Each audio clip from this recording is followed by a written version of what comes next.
You know, I'm looking forward to getting back to Kobo. Not necessarily because I am like really looking forward to doing things on Kobo, but because I think it means we're fairly close to the end of the game. I think we're gonna do some Kobo stuff. And I mean, you guys can correct me with how close I am actually to the end of the game, but I feel like we're gonna do some Kobo stuff and then end up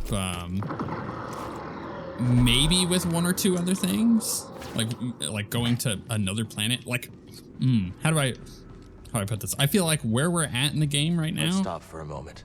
Is right before the Ilum stuff on Jedi Fallen Order. That's where I feel like we're kind of at, like story-wise. That's what I feel.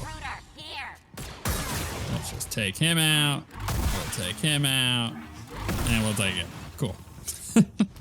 I love fighting P1s. They just make life so much easier for myself. I feel like I could probably go do the rest of the collectibles here if I really wanted to.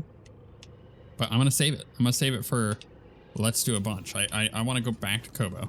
So today's actually gonna be a short episode. I am really busy today and yesterday. Oh, they're coming in with a tactical drop to pick me up, take me away. Running from a blaster, better run a little faster. Goodbye, Saloon. No location, shattered moon. Hey, look at that. He ain't dead. How you doing, kid? Cal. Whatever you did up there sure kicked the firebug nest. Ravis is gone. Yeah, that'll do it. So let me guess. Back to Kobo? Yeah, I think so. Say, Jetpack, give me a hand up here. Yep. Oh. You gotta talk.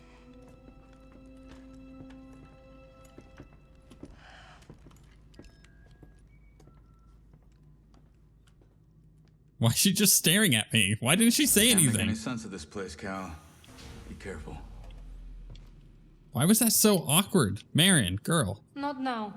I need some time to think. Okay, fine. Anyways, it's gonna be a short episode. I got a lot of stuff to do today. And Diablo officially launched today too. You know, good for them. At least it officially launched today in the US. Obviously it was a global launch, so it's also tomorrow in some places. Let's go back over to Kobo. Oh, that's right. I want to go back over to Coruscant and get all the stuff, but at the same time, there's no reason to go collect all the stuff until I can just have BD1 show me where it's all at, right? That's how we're gonna do it. That way I'm not having to look up guides. Being like, where the heck is this random box at, you know, X location on Kobo? He'll just tell me. He'll tell me everything. It'll be great. Are we just gonna float there? Nobody gonna say anything? Why are you staring at me, Mary? It's so creepy. It's like when you realize someone's staring at you in public and you're like, why are you I need to clear my mind.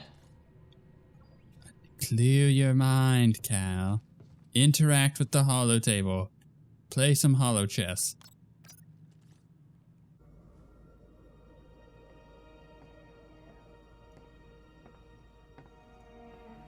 You're brooding. Again. That easy to read my mind? It's no Jedi trick. Just pay attention.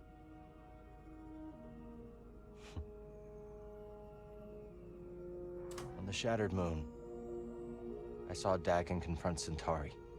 How are you showing her this? He was so consumed by Tanalor that he completely lost his way. This was a force thing, like an echo that you saw. How are you showing her? The Empire these last few years. Let's just say I don't want to end up like him.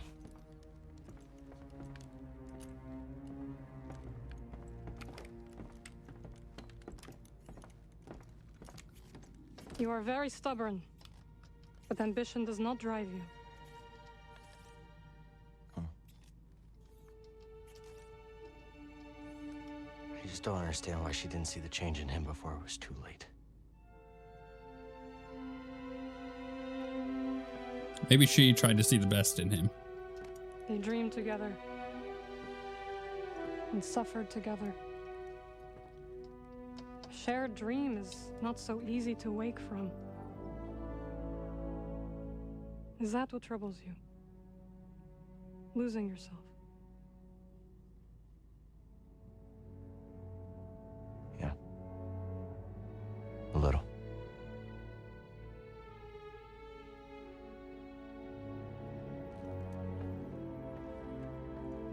If you ever stray from your path,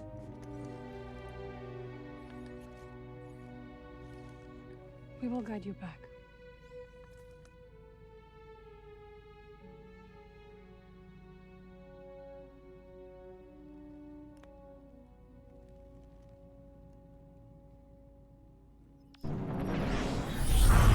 Doubt. Ooh, let's look at this. After defeating Ravis, Cal wonders about what code he follows. Now that the Jedi Order is gone, he worries that he could lose himself to obsession. Merrin assures him that should he stray from his path, his family would bring him back. So I find this very interesting. It's a conversation that you guys were having in the comments a few episodes back too, where I was mentioning Cal, seemingly using some questionable methods, some things that you would be like, is he straying towards the dark side, right? And I feel like he is going gray. He is going more towards the center, more towards what the Jedi should be, right?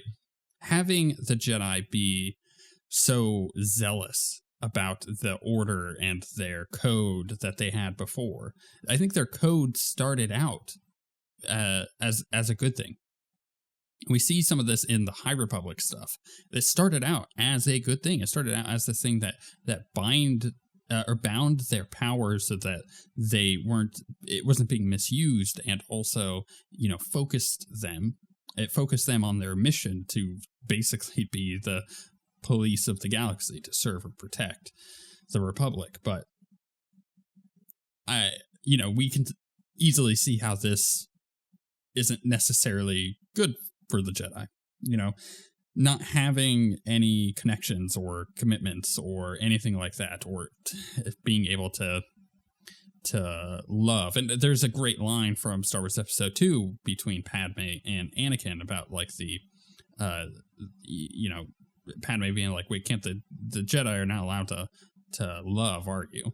And Anakin, he does some cyclical logic to get to the point, but he was saying like, no, we're meant to like sacrifice, and that's the greatest form of love. And I agree with that. I think the Jedi should be encouraged to love, because having compassion for somebody is much different than having any type of I can't talk right now.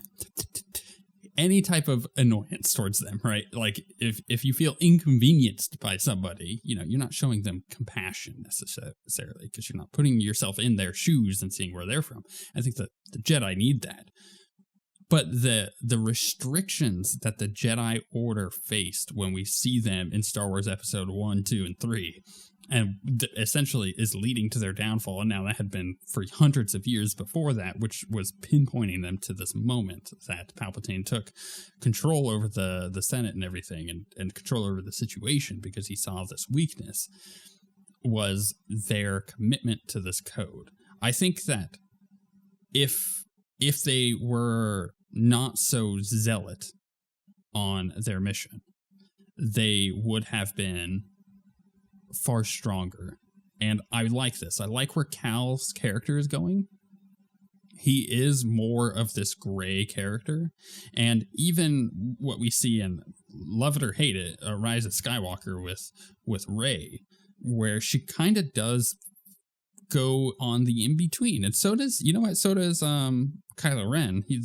They're like walking this path that is not necessarily what the Jedi had before. And we're even getting a new movie series with Rey about this new order and how the Jedi are going to be. And I think that it needs to go into this gray area of Jedi should not be so zealot on, they shouldn't be like monks from the medieval times, or the Renaissance or anything like that. They should be more compassionate, more loving, more caring towards the people around them. And that includes having connections with other people. And I think this is a conversation that's going to come up quite a lot throughout the rest of the series. And of course, as we go back into our reviews of the rest of the movies, which I had to put on pause because of the Diablo thing and this game and everything. But don't worry, I just recently watched Star Wars Episode 3, and we're going to finally get back into that real soon. But man, I love the storytelling in this. The Bedlam Raider Code. Speaking of codes, Bedlam Raiders are led by Ravis, a Jedi warrior who imparted upon them his strict warrior's code. At its core, the code promotes the quest for freedom won through ever greater power, and that death is preferable to subjugation. Although many of the raiders themselves do not adhere to all of the code's principles, it is nevertheless a binding force that keeps Ravis's irregular army unified.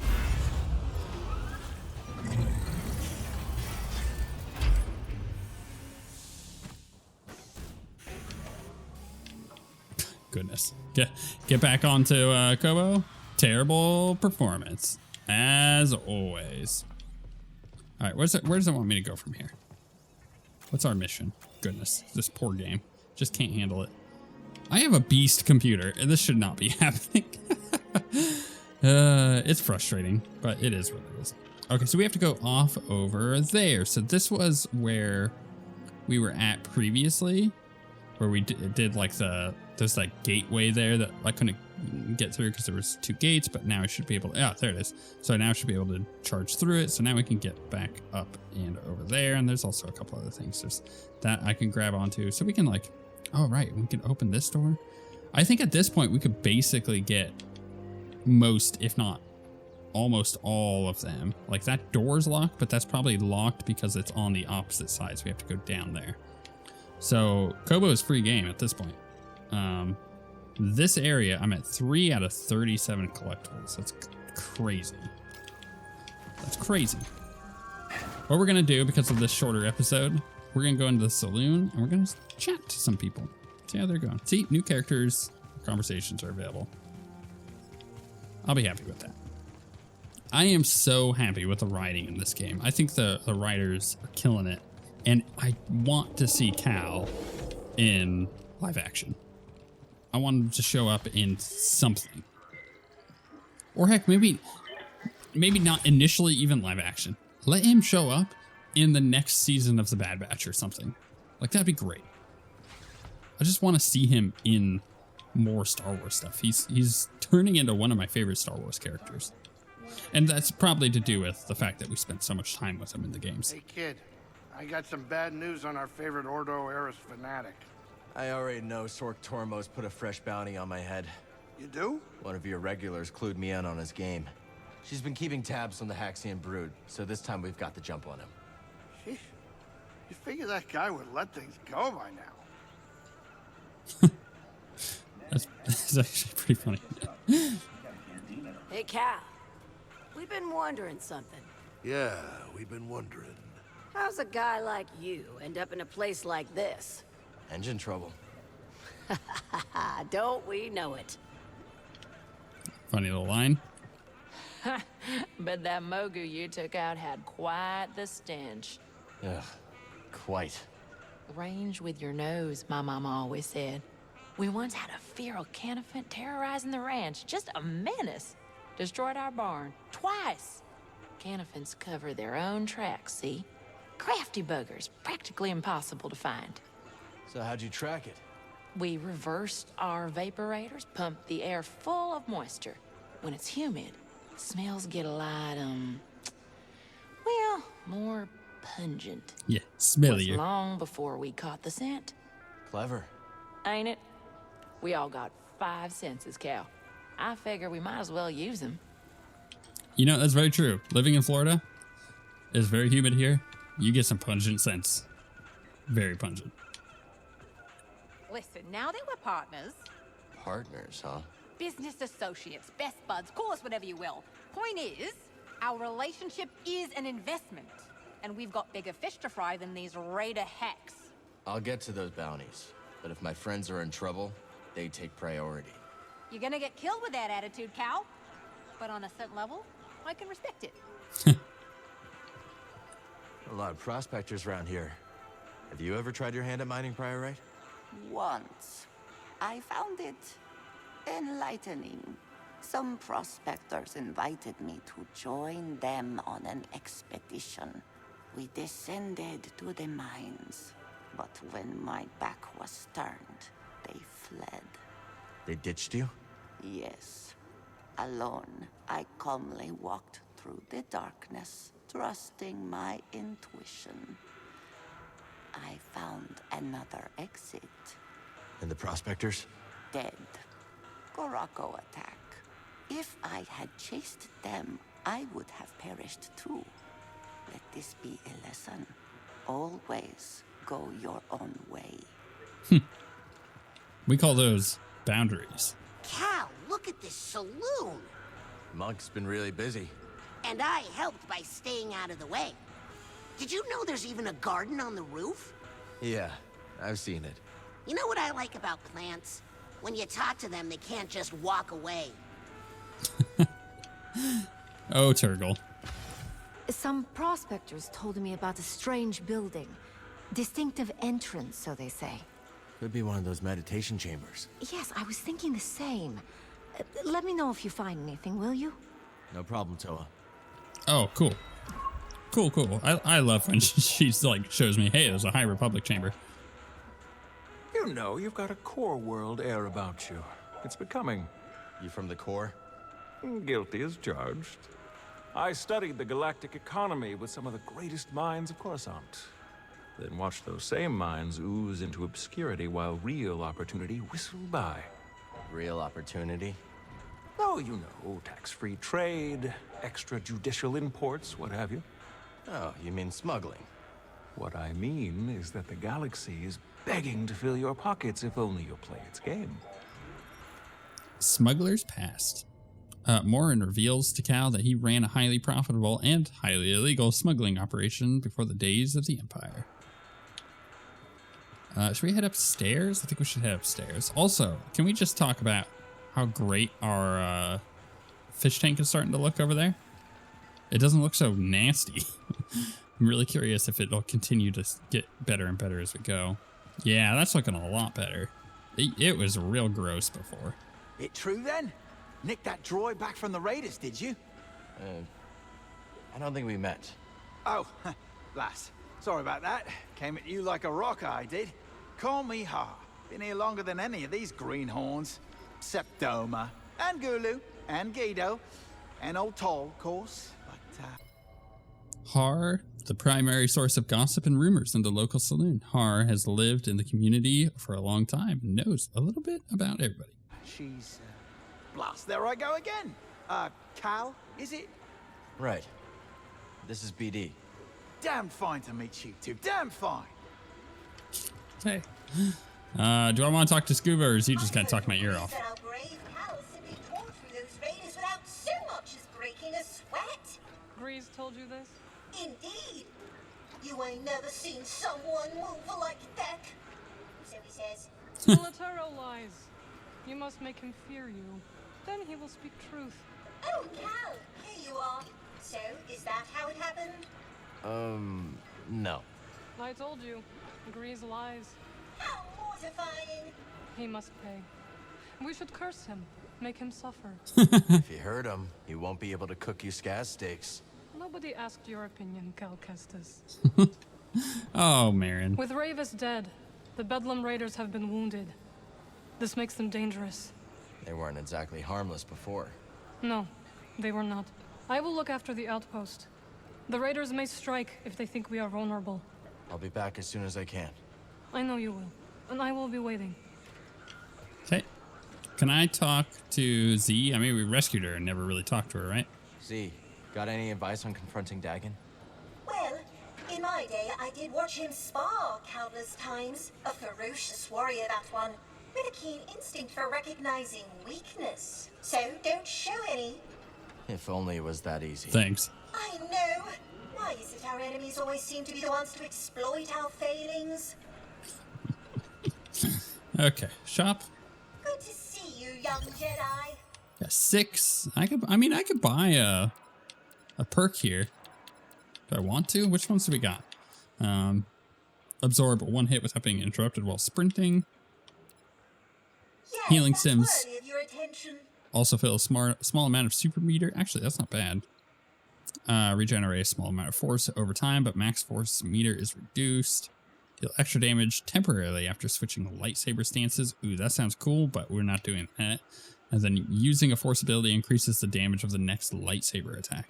That's actually pretty good for us. Take care, my friend. Because our main attack from the crossguard is fantastic. And using a force ability is pretty easy to do. Wow, that music down there, though. They're going hard. The tale continues. When we last spoke, I warned of the grapnel's arrival. That great ship came descending on us like an anchor cutting the deep. Ne'er a more fearsome ship did you clamp eye on. She was sharp, like a fish, like the nose of a bony fish. She had 3 great claws. Aye, the landing gear. But when her great jaws parted, aye, the loading ramp. Will you hush and let Scuba tell the story? Her great jaws parted, disgorging her dread crew. A more vile pack of fisherfolk you never did see. And led by the vilest of them all, Captain OSWguild, the bearded basilisk bat that he intended to fish in our waters. Trophy hunters they were, in search of the most rare catches. Well, we Sikavians refused. We had the great famine to contend with, see? Every fish was precious. But the ferocious captain didn't care for our troubles. With a belch, he produced from his creel a mighty harpoon. Wait, cried wee Scuba, hopping off of his rock. I know these waters like the taste of my own tongue. There'll be few fish beneath yon ice. But, continued I, if you take me with you, and if you leave my village be, I could show you how to coax the rarest of fishes onto your line. Aye. The dread captain stroked his briny beard. After a long moment, he held out his hand and grinned most terribly. Lad, said he, you be young log. I'll be requiring another for my crew, one who knows the curve of the sea. Oh, Cal. If I could only go back to that moment when I shook Captain Wet's rigid hand. If only I'd never stepped off my wee rock.